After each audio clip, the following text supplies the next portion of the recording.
Wanna know how to convert a flat list of items into a tree structure in Cursor AI? Well, no worries. In this video, we're going to ask Cursor AI in order to automatically convert a structure into another. So in this case, from flat to a tree structure. So let's get straight to it.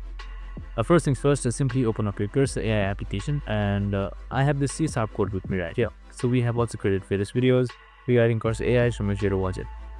So again, simply select Ctrl A to select the entire code, and here you can see quick edit. So once you have selected quick edit, this should come up. So you can just simply copy and paste this prompt right here, taking a flat list of items with parents as relationship and convert it into a tree structure. So you can just simply select generate, and it should generate this right here. So as you can see right here, the changes are already done. So you can just simply skip in order to keep changes, as you can see, and you should be good to go. And that's it, super simple and easy. As you can see right here, the code has been lengthened and the code has changed as well. Now I hope this video helped. If it did, make sure to like, subscribe and tune in with us for more of these videos. See you in the next one.